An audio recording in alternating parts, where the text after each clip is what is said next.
The Mayans, the Greeks, Aristarchus, Galileo, Newton. These are the key civilizations and figures that had a big influence on early astronomy. What did they do? What did they believe in? Let's find out now.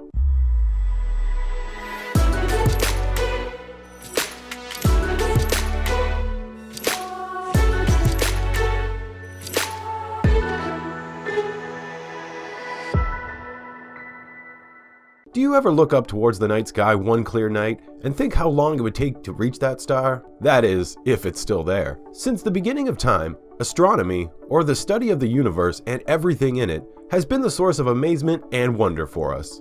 Astronomy is probably the oldest science out there, and even today, the universe is such a big mystery that questions are still being answered while new ones are arising. Take dark matter, for example. Recent studies have shown that dark holes have been ruled out as being the universe's dark matter. But we know that dark matter exists. We know that the visible matter that we can see in space, like the sun and stars, are being pulled by gravitational forces. But when we make our calculations, the visible matter doesn't add up to how fast they are actually moving. When you see something or someone on a theater stage magically floating in the air, you already know it's being pulled by a string. There's a string out there in space that's pulling objects the way we are. We just can't see it. And we don't know what it looks like yet. Pretty spooky, right? As the years go by, astronomers are making big strides and breakthroughs, with mysteries being solved and new discoveries being made all at the same time. But how did it all begin? Today on Feed My Curiosity, we present our new 3-part series on the evolution of astronomy. First up, Chapter 1, the very beginnings of astronomy. Do you like what you're watching so far? Hit the like and subscribe button to stay up to date with us.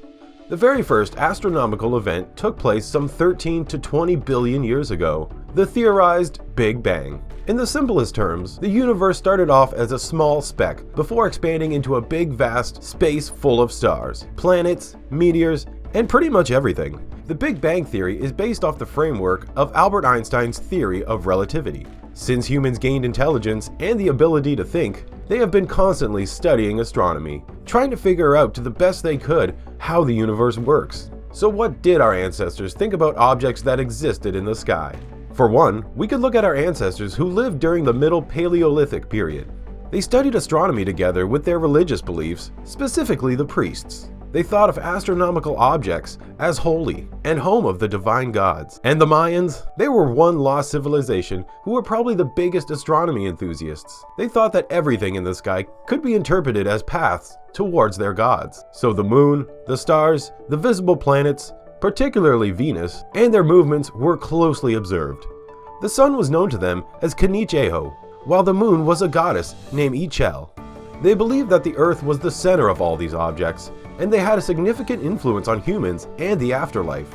They did not follow through with significant events until the objects in the night sky appeared a certain way. Their architecture and the way they were built were directly influenced by astronomy. Another way our ancestors studied astronomy is figuring out ways to track time and knowing things like which phase of the moon would be up in the night sky and when the sun would rise and set. So which civilizations tracked time, and how did they do it? In 32,500 BCE, people of the Upper Paleolithic period tracked the moon phases by carving the phase on animal bones. Around 2000 BCE, people of ancient Egypt and Mesopotamia used solar lunar calendars, the first people to do so. And in 45 BCE, the Roman Empire used a solar calendar known as the Julian calendar. There's the sundial. The earliest use of one seemed to be by the Egyptians, and the purpose of the sundial was to track time based on the length of the shadow created by the pillar in the center, known as Gamon. And how can we forget the Mayan calendar? They had their own way of tracking time too. The two calendars they used were the calendar round and the long count. The long count in particular may seem familiar to us because it was used as one of the predictors of Doomsday 2012, when a long count period was set to end on December 21st. In case you don't know yet, the world is still alive and well, and this has shown the influence of Mayan astronomy on today's world. So now that we've explored how our early ancestors studied astronomy, it's time to look forward a little and look at the pioneers who led the way and made advancements towards modern astronomy. Like the Mayans, early ancient Greeks, like the philosopher Aristotle, believed that the sun, the stars, and every astronomical body in the universe orbited around the Earth. This was known as the geocentric theory.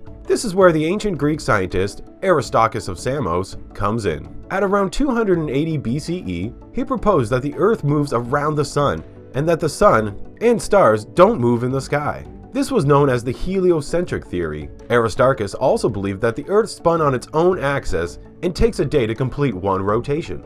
The heliocentric theory was also supported by Nicholas Copernicus, who published a book titled On the Revolutions of the Heavenly Spheres, in which he said our solar system is indeed heliocentric and that the Earth and all other planets orbit the Sun.